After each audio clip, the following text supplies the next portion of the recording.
Why don't you try something lighter, Grandpa? We don't want you throwing your back out. The clerk smirked, but Calvin Mercer didn't flinch. No anger, no protest, just quiet dignity. I understand, he said, turning, his walking stick tapping the floor, carrying the weight of wars and their mockery. Then 12 men stepped through that door. No words, no shouting, just silence, the kind that makes your chest tight. They weren't there for guns. They were there for honor, for a brother, for a debt that could never be repaid. When a storm mocked an old warrior, these Navy SEALs taught them what respect looks like. Stay with us. This is a story of loyalty, sacrifice, and a lesson no one forgot. Calvin Mercer was not a man who sought attention. He never did. From the first day he raised his hand and took the oath to serve, Calvin believed in action over words, loyalty over recognition, and sacrifice without expectation of reward. Born into a working-class family in rural Kentucky, Calvin knew struggle early. His father was a factory worker. His mother cleaned houses. Honor wasn't something they spoke about. It was simply how they lived.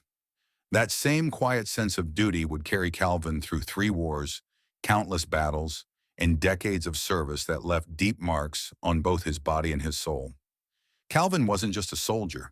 He was a decorated officer in the Special Operations community, a man who had led missions in Vietnam's dense jungles, navigated the harsh deserts of the Middle East, and moved silently through war-torn cities where danger lurked behind every corner.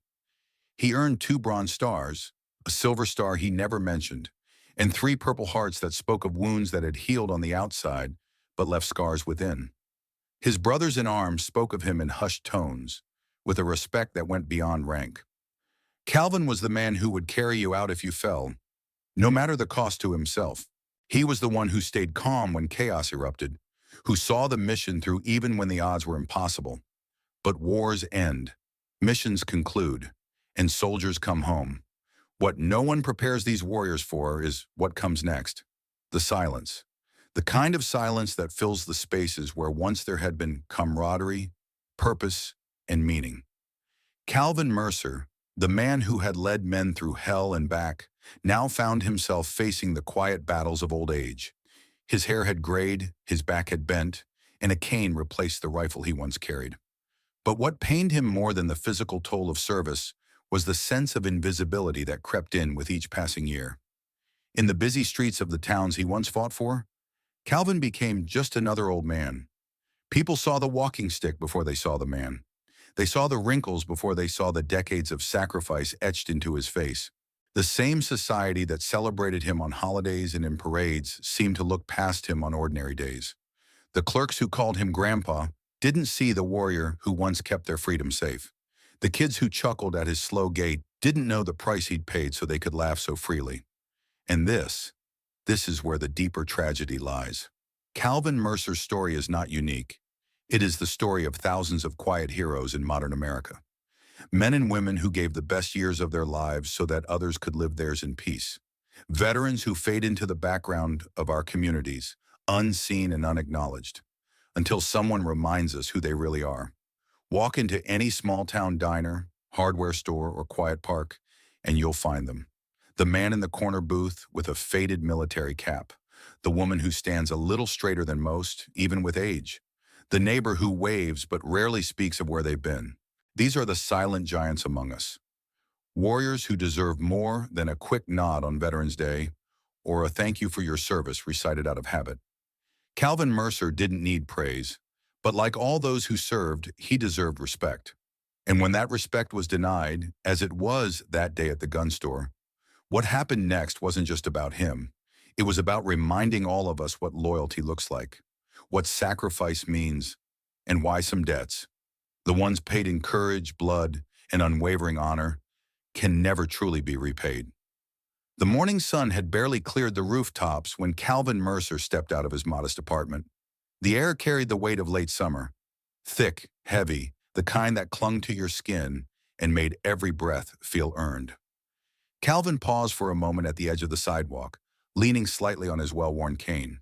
His navy cap, faded from years of sun and rain, shielded his eyes as he squinted toward Main Street. It wasn't the heat that made him hesitate.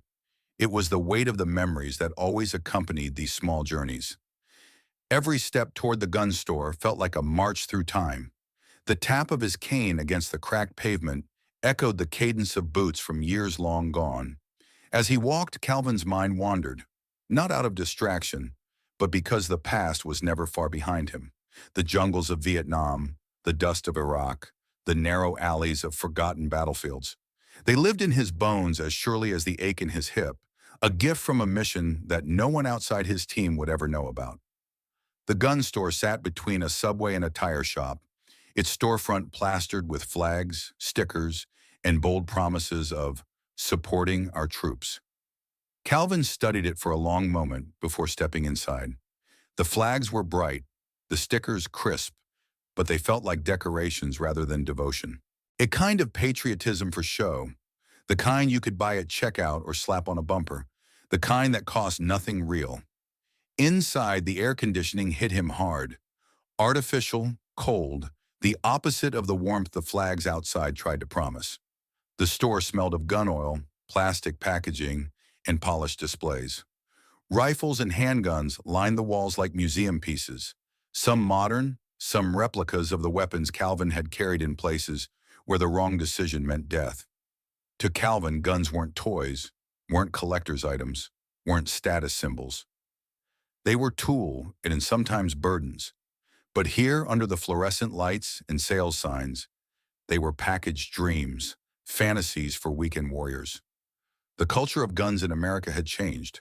What once had been about necessity, defense, and duty had become, in many places, about image, about playing at heroism without paying its cost.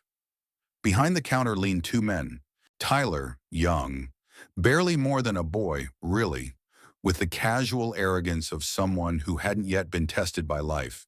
His store polo was a size too tight, as if to showcase arms that had never carried a comrade off the field. Dylan, older, maybe mid-30s, with the beginnings of a paunch and the air of someone who had settled into his small corner of authority, content to judge from behind glass and steel. Calvin approached the counter, his eyes drawn to the M1 Garand mounted on the wall. The rifle glowed softly under the store lights, its wood polished to a shine, its barrel pristine. It was the same model he'd carried as a young man, the first real weight he'd shouldered as a soldier. Not just the weight of the metal, but the responsibility, the knowledge that every pull of the trigger changed the world forever. "Excuse me," Calvin said, his voice calm, steady, though the years had added gravel to its tone.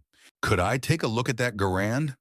Tyler glanced up from his phone, his eyes taking in the cane, the cap, the careful way Calvin stood. A smirk tugged at the corner of his mouth, the kind of smirk that spoke of ignorance, of youth untempered by understanding. "That one?" Tyler echoed, incredulous. "You sure, Grandpa? That thing's heavy, probably not what you're looking for." Dylan chuckled without looking up from a glossy gun magazine. "Yeah, those old rifles kick like a mule. Might want to stick to something more your speed. Maybe a 22. Won't throw your back out." Their words weren't loud, but they hit harder than any bullet. Not because they were cruel, but because they were dismissive. They didn't see Calvin Mercer. They saw an old man, frail, slow, irrelevant. They saw the cane, the limp, the years.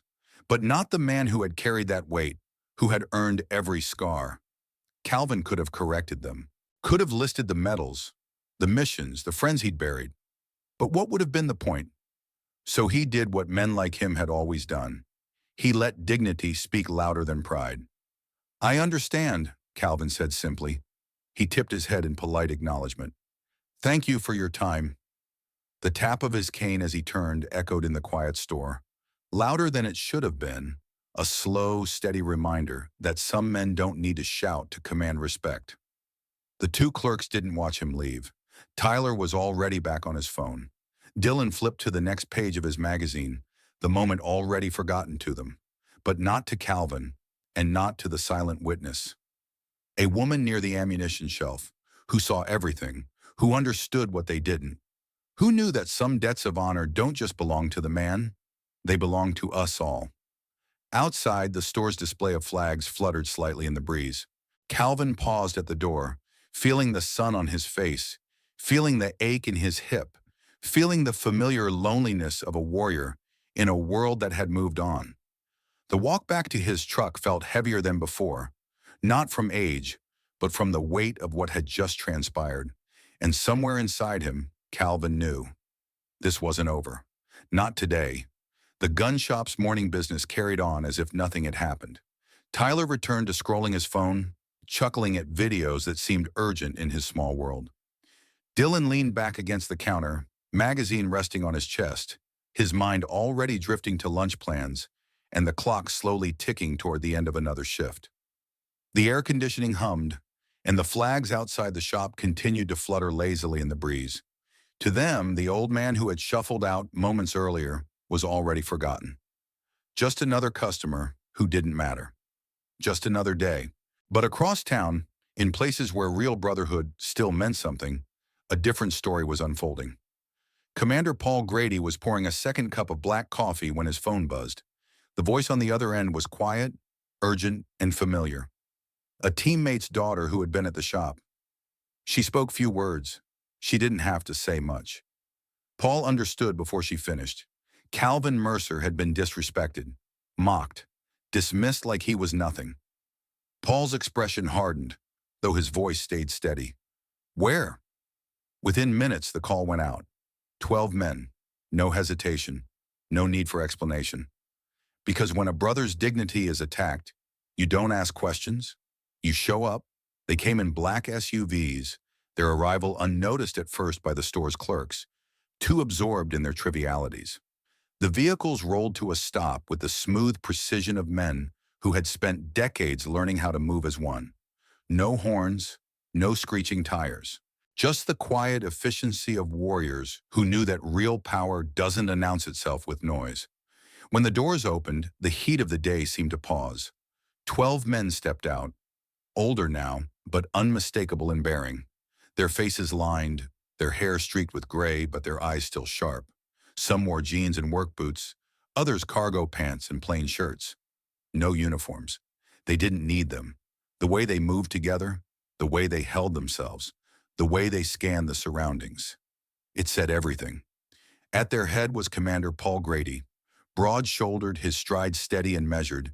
He was a man whose voice had once guided men through fire and chaos. He didn't shout. He didn't gesture. He simply led, and the others followed. They crossed the parking lot, 12 men in step, without a word. They didn't need to speak. The silence was their strength, the kind of silence that fills a space, that makes the air heavy, that tightens the chest of anyone watching. A silence forged in places where words had no use, where action meant survival. Inside the shop, Dylan glanced out the window and frowned. "Well, would you look at that?" he muttered. "What's this? Some government inspection?" Tyler barely looked up. "Probably just some contractors or something. Happens all the time." But as the door chimes sounded, the same cheerful ding that had announced Calvin Mercer's arrival, the atmosphere shifted. The 12 entered, not with aggression, but with undeniable purpose. They fanned out slightly, their presence filling the space. They didn't touch a thing. They didn't look at the merchandise. They looked only at the clerks. Paul stepped forward, resting his hands lightly on the counter, his gaze steady. Tyler tried a nervous laugh, but it died in his throat. Dylan straightened instinctively, though his mouth had gone dry. Paul spoke, his voice calm, but carrying the weight of command. "An old friend of ours came in here this morning. He didn't come looking for trouble. He didn't want special treatment. He just wanted to see a piece of his history. And you laughed at him. You dismissed him." He reached into his pocket, pulling out a worn photograph. The image showed a younger Calvin Mercer, flanked by his team in some forgotten corner of the world. Dirt-streaked, eyes hard but kind, arms slung over shoulders of men who'd follow him anywhere. Paul laid the photo on the counter like evidence at a trial. "This is who you mocked." One by one, the others produced their own tokens. Faded pictures, patches, small relics of service. A flag patch burned at the edges. A brass button from a uniform lost to time. A unit coin, worn smooth from decades in a pocket. The clerks stared, speechless. because in those small, simple items lay stories too heavy for words. Stories of nights spent under fire, of friends carried out on shoulders, of promises made beside fresh graves. Stories they would never know, but could feel now in the presence of these men. Paul's voice softened, but the steel remained. We're not here to threaten you. We're here to remind you of something you forgot. That man, Calvin Mercer, earned every breath of freedom you take. His silence isn't weakness, it's strength. The kind you don't understand until you've needed it. And when you mocked him, you mocked all of us. The room felt smaller, the air thicker. Tyler swallowed hard. Dylan opened his mouth, but no words came. What could they say? Apologies seemed hollow, explanations useless. And still, the 12 didn't raise their voices. They didn't demand anything. They simply stood there, letting the truth of their presence speak. A silent wall of loyalty and honor, of debts that could never be repaid, only acknowledged. This was brotherhood, the kind that doesn't fade with age or distance or the end of wars. The kind that shows up quietly when it matters most. The kind that doesn't need speeches or threats. Just presence, just solidarity, just that unspoken promise. We will always have each other's backs. After long moments, Paul gathered the photographs, the patch, the coin. You don't need to remember us, he said quietly, but remember him, and remember what respect looks like. They turned as one, their boots silent on the floor. And as they left, the store felt emptier somehow, as if something sacred had passed through and left the space hollow in its wake. Outside, the 12 climbed back into their vehicles. No fanfare, no boasts, just the quiet satisfaction of having done what was right. Because that's what brotherhood demanded. Inside the shop, the clerk stood frozen, the lesson sinking in. That respect isn't owed because of age or appearance. It's owed because some men, like Calvin Mercer, paid a price that others can't even imagine. The room felt heavy, as if the weight of the SEAL's silent presence had pressed the very air out of the gun shop. Tyler and Dylan stood behind the counter, faces pale, eyes darting between the men who filled the space before them. The usual bravado was gone, stripped away by something far more powerful than anger or threats. Truth. Commander Paul Grady, calm and steady, reached into his jacket and pulled out a small, weathered envelope. He opened it slowly, deliberately, as if handling something sacred. From within, he withdrew a photograph. Its edges frayed, its surface creased from years of being carried in a pocket close to the heart. He laid it gently on the glass counter. In the photo, a younger Calvin Mercer stood at the center of a group of men. Their faces were streaked with dirt and sweat, their uniforms torn and dusted with sand. Behind them rose the crumbled walls of a bombed-out building, the sky hazy with smoke. But it wasn't the scene that held attention. It was the way the men stood together, shoulders touching, arms slung over one another like brothers who'd faced death and lived to tell the tale.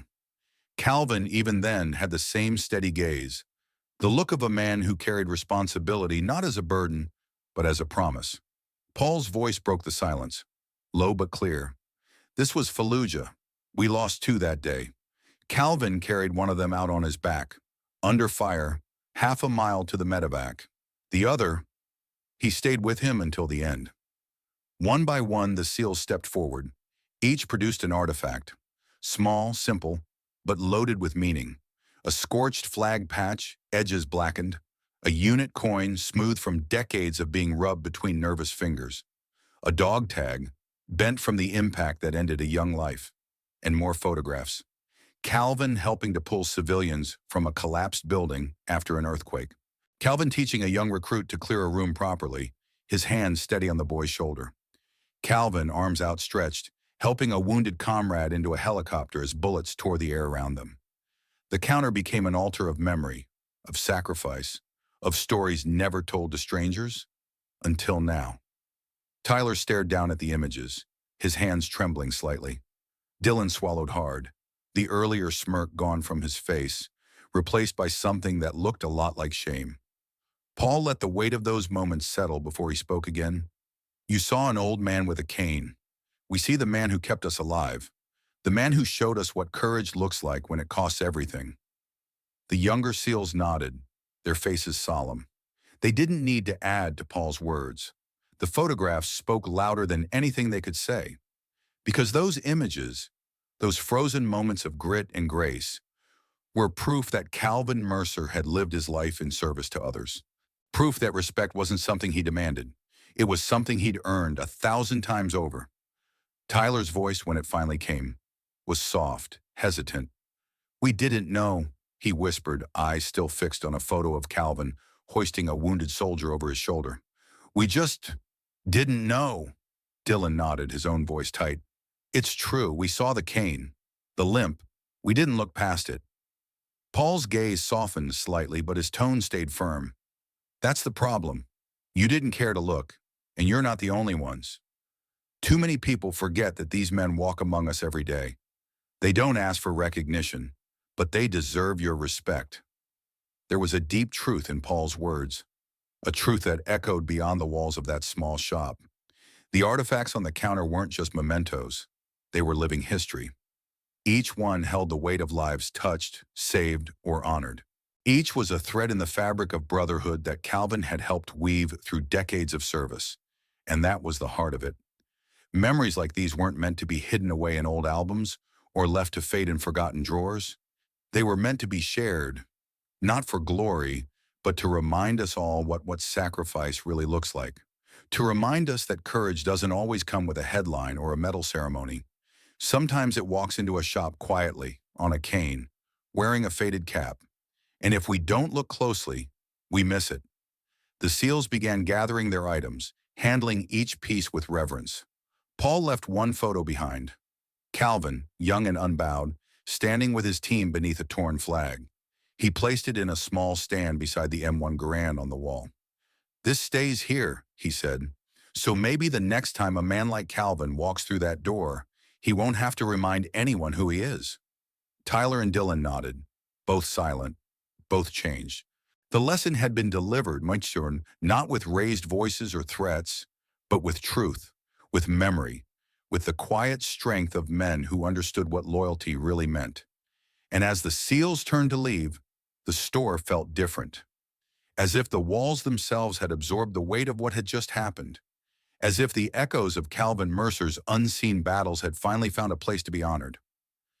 The silence after the SEALs departed lingered in the gun shop like a heavy fog. Tyler and Dylan stood motionless behind the counter, staring at the photograph Paul Grady had left. Calvin Mercer, young and resolute, beneath a battered flag, surrounded by brothers who would have followed him anywhere. The air conditioning hummed. The flags outside still fluttered, but something had shifted. The store felt smaller now, as if the weight of what had happened made the walls close in, urging reflection. It didn't take long for action to follow. That very afternoon, Dylan pulled the M1 Garand from its place on the wall. Together with Tyler, now silent, thoughtful, and changed, they cleared space in the front of the shop. They found a display case in storage, cleaned its glass until it gleamed, and carefully arranged the photo, the rifle, and a small plaque they had made on the spot. In honor of Chief Calvin Mercer, a warrior among us. But it wasn't just the gun and the photo that filled the case. Tyler added a folded flag, one that had been tucked away in the shop's storeroom, forgotten until now. Dylan contributed a brass SEAL team coin a customer had gifted him years earlier, something he had never understood the meaning of until that day. They placed these items with quiet reverence, as if hoping the display might, in some small way, begin to make amends.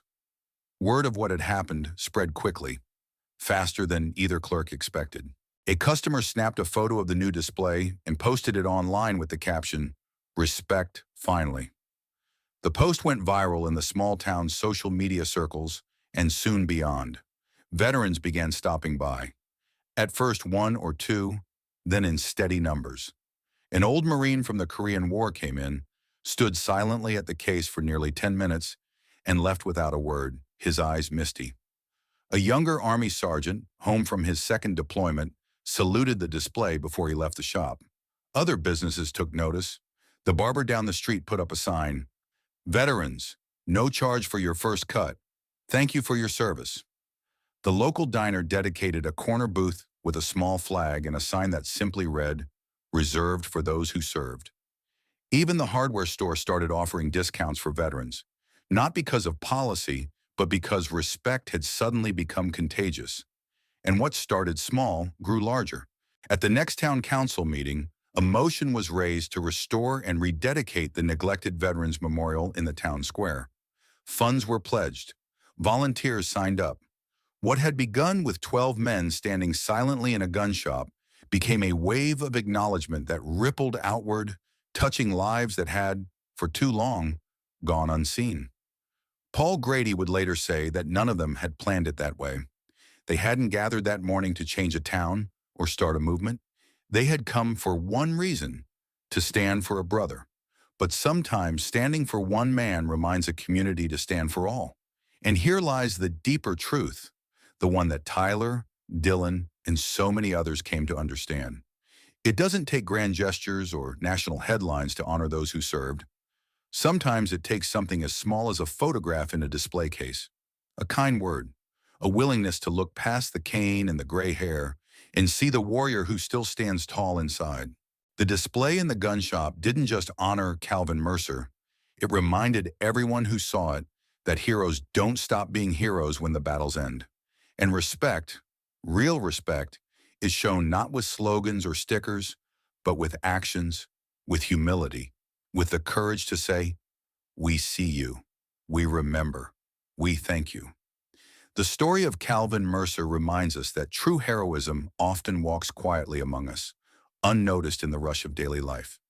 In every community, whether small towns or big cities, there are men and women like Calvin, veterans who have given the best years of their lives, faced dangers most of us will never know, and returned home not asking for applause, but simply hoping to be seen.